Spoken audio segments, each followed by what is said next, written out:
Welcome to the Fast Mode podcast series. I'm Tara Nil, and with me today is Vova Gerneshii, Growth Product Director at GMS. GMS is a leading AI-driven communications solution partner for telecom operators and enterprises. For almost 20 years, GMS has powered secure and engaging conversations that foster engagement between brands and their customers, helping them grow while improving operational efficiencies.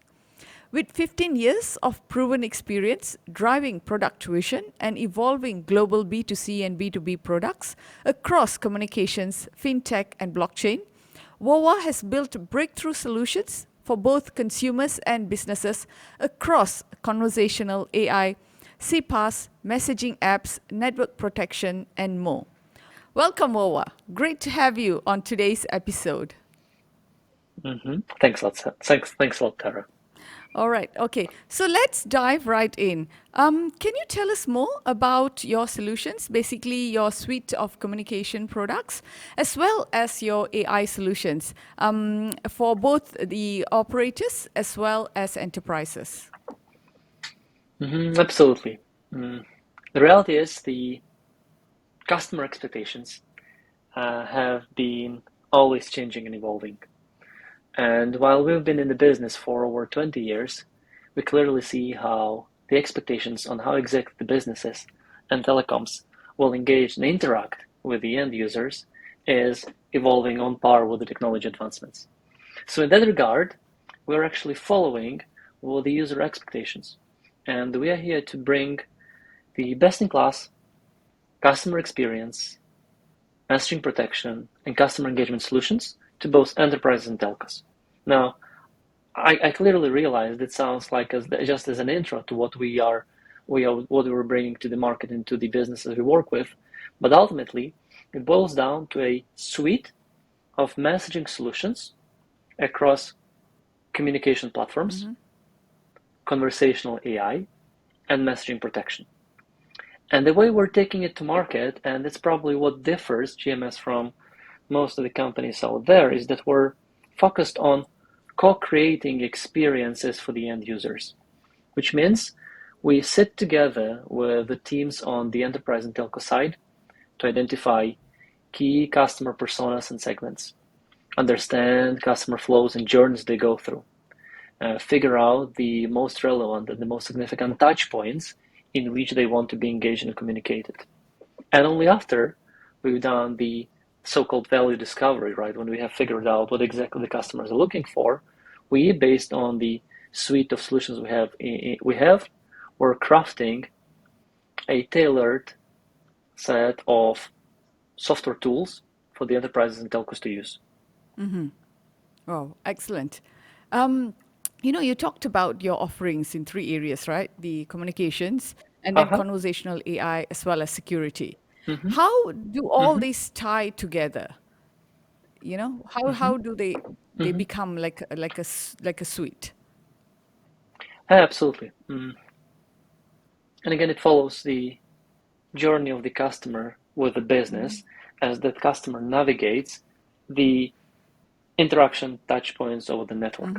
So if you look at it, the journey between the end user and the business starts from the authentication layer. That's exactly where network security comes into play. On one hand side, we're enabling enterprises to authenticate and verify and validate the customers who are willing to run operations or interact with the business. On the other hand side, which ties into it, is actually we're helping telco operators and telecoms of the world to defend, protect, maintain, and monetize their network.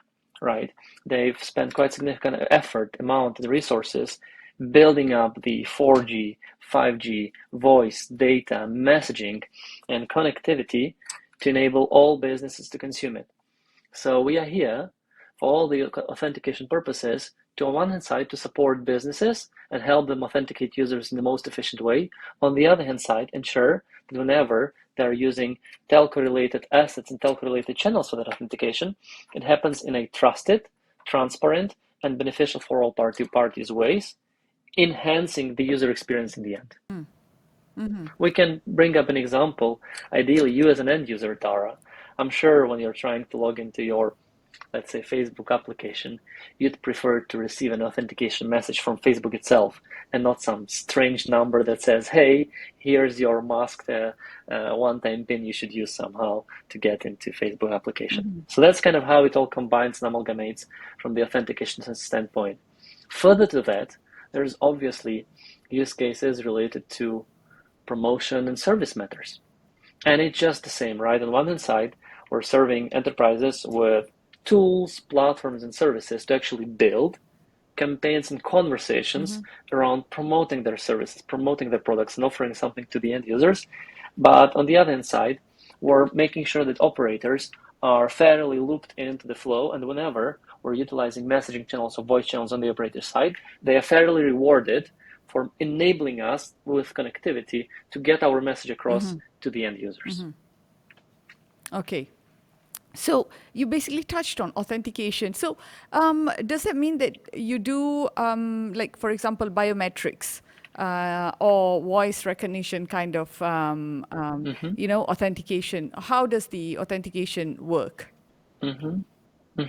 Right. In our case, we are focused and probably, as we are an AI-driven communications company in messaging specifically, our strong bet and our advantages is in enabling authentication through messaging, which means we're part of the two-factor authentication ecosystem, where we're helping enterprises to deliver and distribute one-time PINs across any and all potential communication channels.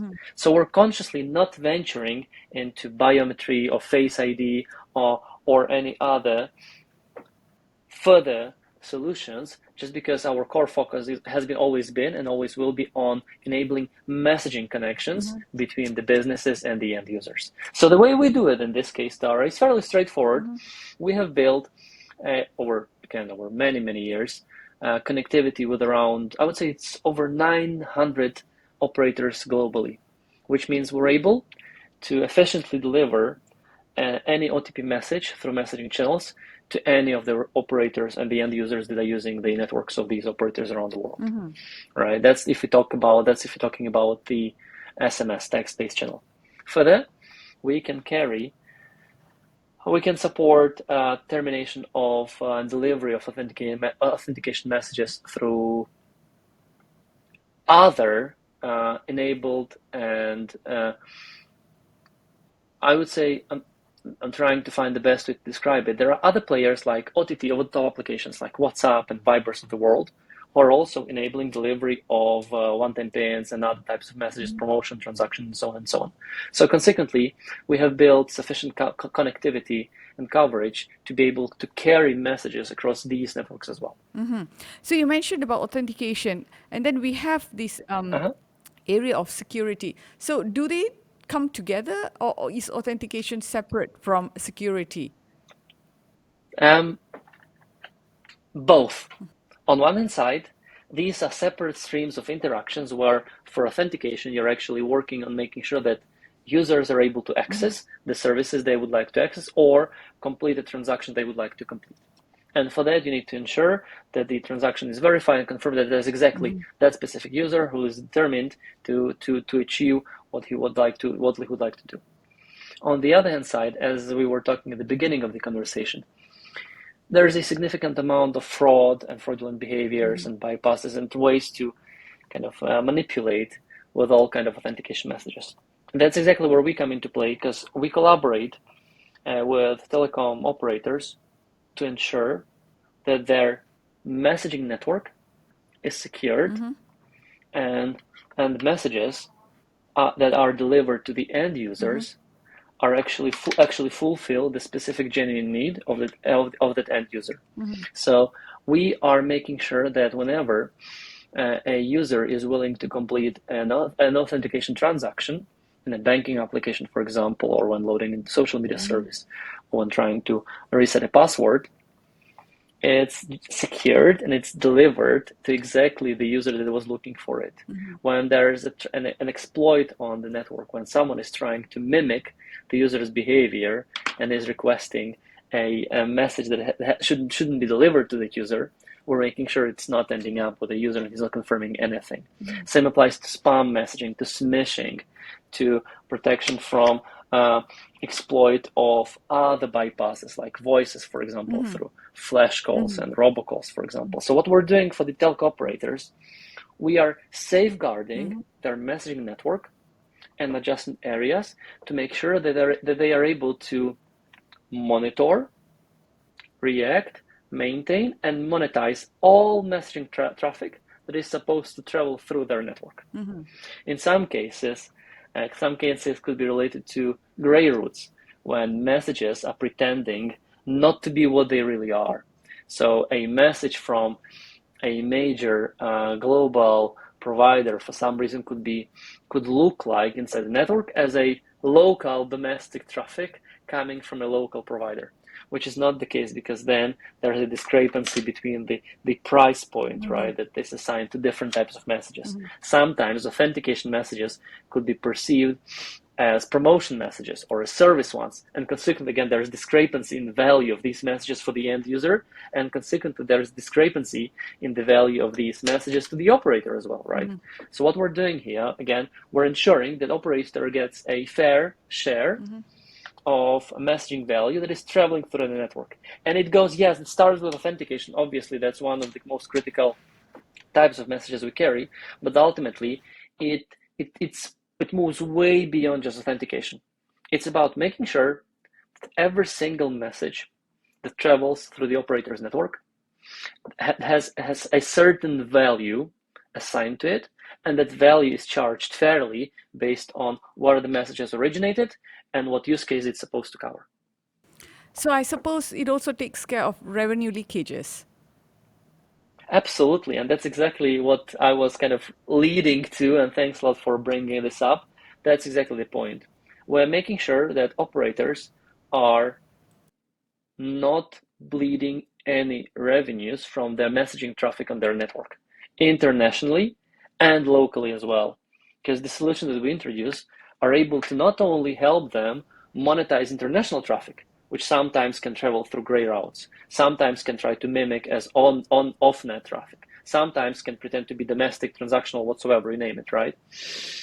At the same time, we're making sure that operators are able to successfully manage and monetize domestic traffic. That's something that is often overlooked, because historically, for many years, the biggest revenues in messaging business operators were getting from the international traffic.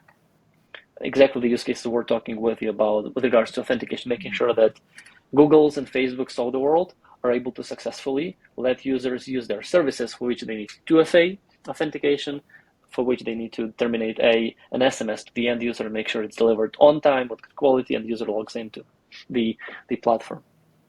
And often, domestic traffic in this regard was neglected. It's literally a zoo of different protocols, connectivities, and so on and so on. So while GMS has been known for decades as a trusted operator partner in helping monetize and protect international messaging, we have been working for the past few years fairly successfully with building up and rolling out to market a domestic traffic management solution as well. When you are able, as an operator, to dedicate and assign certain value to each type of messages that are traveling through your network, real time monitor billions and billions of messages that are traveling through it, and assign according price to each of these messages. Amazing. So I think we looked at the suite of solutions that you guys offer. Now let's zoom into another topic that we wanted to talk about today, which is AI. So I suppose AI plays a major role in all the areas that you've mentioned, like, for example, in detecting irregularities, in detecting fraud, and also I think it plays a big role in making sure all the authentication is being done the right way. So can you elaborate more about the use of AI in your suite of solutions? Absolutely, Tara. Thanks a lot. The reality is that we're essentially building a holistic communications ecosystem, right? So lots of different tools, components, and platforms tied into one suite to serve different use cases and different needs. So when we talk about AI, I would say it's fair to say that telcos, including us, and telco vendors, have been using AI just for many, many years. We just never labeled it as AI specifically, right? Because there are so many different domains and dimensions you can split out, and the deeper you drill, the harder the more nuanced it gets. So when we'll be talking about AI, I will be probably introducing a couple of additional notions and abbreviations like conversational AI, generative AI, machine learning, data science, and so on, to just be very specific about what aspect of artificial intelligence we are talking about when talking about these specific business problem solutions. Because ultimately, at the end of the day, I don't think end user or a business cares what technology you're leveraging to solve a real pain, to solve a real problem. In our case, if we go back to what we're offering and the problems we deal with, indeed, without artificial intelligence and machine learning completing successfully network monitoring and network monetization and network protection efforts is close to impossible, right? Why so? Every single operator carries yearly billions of messages. It's something you cannot process without automation, right? And for that purpose, specifically, and let me again break it down to pieces and components. So we'll start with network protection. Then we'll venture into CPaaS, communication use cases, and then we'll talk about conversational AI as the pinnacle of what we're trying to build around all of us here, both telcos, enterprises, ourselves, and the end users. We would like to make every interaction between a business and simple people like us automated, frictionless, and seamless, right? So let's begin with network protection. On that side of things, we are employing fairly advanced machine learning models to monitor and identify real-time smishing, spam, gray routes, bypasses, and everything else that is considered to be fraudulent on the messaging network. In addition to that, we have developed and successfully deployed a solution to monitor certain authentication-related phenomena bypasses on the voice network as well. And same, we have significant machine learning capabilities to identify specific types of calls that are supposed to carry authentication messages and consequently report on these to the operator to make a decision what to do with that call next, right? And how we would like to deal with it. If you venture into the CPaaS domain, ultimately, our solutions are focusing on delivering best-in-class quality of connectivity between the businesses and the end users and telcos. And for that purpose, we're monitoring and we're filtering out same exact issues, which is typically related to artificial inflated traffic, where it's a notion where specific to our business, where at some point in between all these triangle of relations between businesses, hubs, and operators, a message pops up that was never requested by the end user, but as if it was, right? So it's traveling to the network and it's trying to knock on doors to the end user. So we're helping businesses identify that. We're also making sure that we're able to categorize in real time a type of message based on metadata. Obviously, we're fully GDPR and ISO compliant. It's never linked to the content of a message. It always relies on additional signals and metadata behind and CDRs and the rest of data points that help us identify and understand what is the nature of the message. Because when you have this understanding, you can then proactively decide what to do next with each type and each route and each specific messages you're carrying to the end users. And lastly, probably the most exciting something we've been running for the past few years is the conversational AI toolkit. So until now, we've been talking about fairly robust use cases revolving around, hey, there's a brutal, very specific, fairly narrow use case, ensuring that the authentication messages are traveling in the best possible route from the enterprises to the end user through the telco network. And GMS is here to safeguard both, making sure that enterprises get a fair value at a fair price point, and telcos and get their share for the network consumption. With Convai, we're venturing into building a two-way interaction and two-way conversational flows between the businesses and the end users. And in this regard, we have built up a proprietary components and modules and toolkits, low-code, no-code visual builders, drag and drop flows,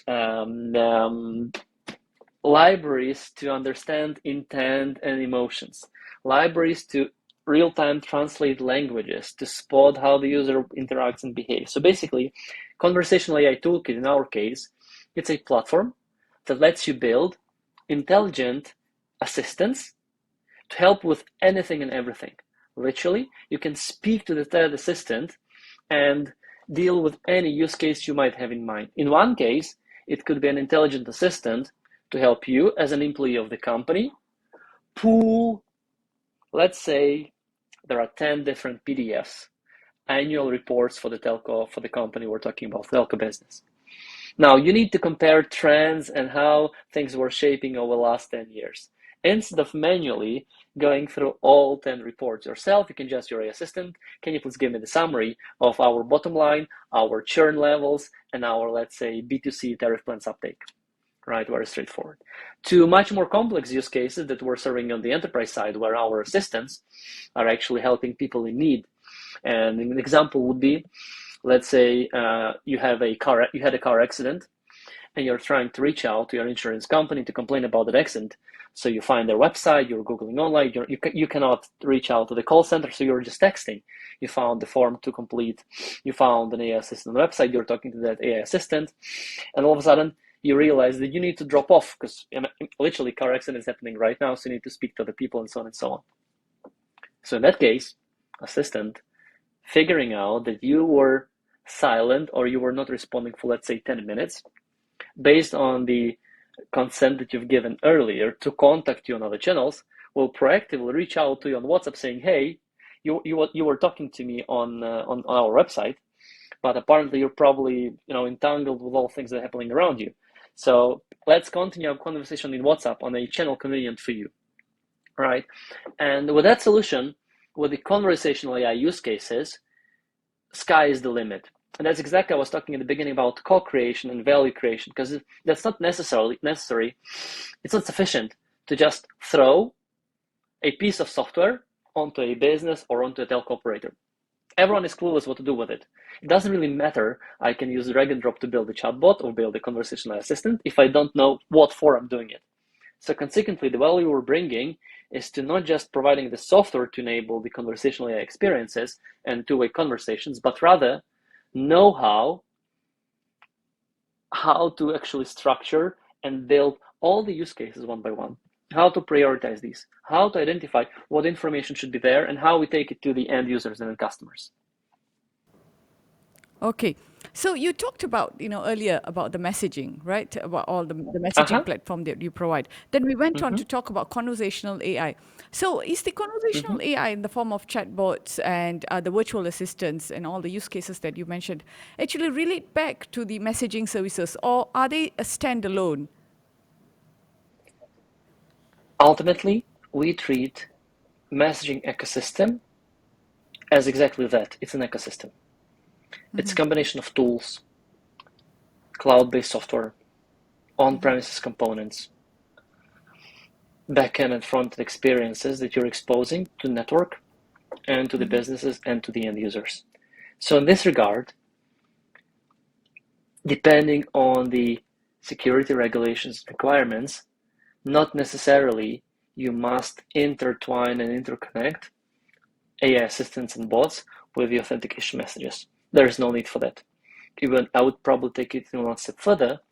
I would probably even recommend that whenever you are employing a conversational AI to enable users to complete transactions that require verification and authentication, in this case, you must find a way to make sure that authentication for that specific transaction complies with the regulations.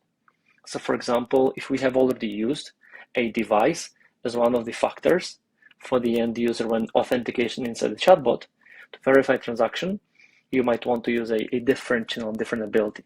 For example, you were bringing at the very beginning biometric face ID or passwordless authentication. That could help too. Ultimately, I wouldn't be combining authentication and convey into one basket because they are different in nature. Authentication is a use case, and conversational AI is a set of technologies that is enabling other use cases, including authentication, but not limited to. And to me, the beauty and the benefit of conversational AI is that it is able to serve much more complex, much more complicated use cases that are of value for the enterprise and the end users. Imagine you being able to understand your banking balance without the need to call to the bank itself. Imagine you being able to complete a transfer, verify your delivery status, to track a parcel that you're looking for, to even run an interview for the company you would like to join, right? And all happening in a convenient for you touch point like messaging application or emails, whatever you prefer, at convenient for you time and in convenient for you environment, so that you don't need to stress out about can I sit on the sofa or shall I sit on a chair when I'm talking to that person. You can talk to the same amusing assistant to run the first line of kind of verification whether you are a relevant and suitable person for that specific job that you're applying for. So to me, as a summary, they could go together, but ultimately there's clear difference. Authentication and everything related to it is a combination of solutions for a very specific use case. And then a Convai that we're talking about, it's a suite of technologies to enable two-way experiences, two-way conversations. So if you want your authentication to be two-way, absolutely you can do it with the Convai. But you can do so much more with that toolkit. All right. Okay. Excellent. I think that clears up, the Uh-huh. questions that we had earlier. Okay. So let's move on to the next part where we wanted to talk about the outcomes, Uh-huh. that come from the use of AI. So I think subscriber experiences, like you have mentioned many Uh-huh. times, that how it enhances subscriber Uh-huh. experience. So that's one thing. And then operational efficiencies. That's Mm-hmm. another thing. Do you want to Mm-hmm. elaborate a little bit more what operators and enterprises can expect in terms of subscriber experiences Sure. and efficiencies? Sure. And that's actually how we start most of the conversations. There's no need to talk about the technology or what powers the flows, but rather what outcomes it brings. If you look at the conversational AI and you look at what value it brings to the end user, then it all boils down to very specific metrics, Tara. You're looking at provenly higher customer satisfaction scores. You're looking at provenly higher net promoter scores. You're looking at evidence with higher customer request resolution times, first call, first contact resolution times, and overall a higher rate and automation of any actions between the business and the end user, including things like higher percentage of lead generation or customers confirming certain transactions. That's if you're talking about users. So on the end user side, you're looking at, in a nutshell, at a much higher satisfaction with the interaction with the business compared to any other channels. The AI assistant that is helping you out with your issue, your question, your trouble, doesn't sleep. It knows everything in and out. It remembers every single conversation you had with this business before. The AI assistant knows all the single detail about a specific town you're living in. What's the weather now there, right? What surrounds you more or less. So the amount of context and the amount of additional value add details it can process versus a human being is incomparable. The AI assistant, based on how furiously you type or what's your tone of voice, is able to recognize in what emotional state you're in and consequently select the most appropriate feedback and personalized response to help you resolve your specific matter. So in this regard, we can throw in a bunch of metrics related to just operational performance. But bottom line is, you will see an increase in customer satisfaction when they are reaching out to you, when they are interacting with you, and in Net Promoter Score, which underpin the quality of service that you're providing to your customers. On the operational level, absolutely, I'm sure you could relate to improvements related to automation of manual and routine interactions. So you're looking at improved cost of resolution. You're looking at improved cost of action on the end user side. You're looking at better rates for how much overall budget you need to cover specific use case with regards to customer care or sales and promotion or recruitment. So I would say cost per minute, cost per transaction, cost per resolution is exactly where you're seeing most of the efficiencies. And consequently, because you're automating the flows, you're able to use human brain power and potential for much more rewarding and much more beneficial for the business tasks and jobs that they could perform, right? And lastly, we also see, in addition to just pure convey metrics, we also see improvements of how, I'll sound like a robot now probably, how humans perform.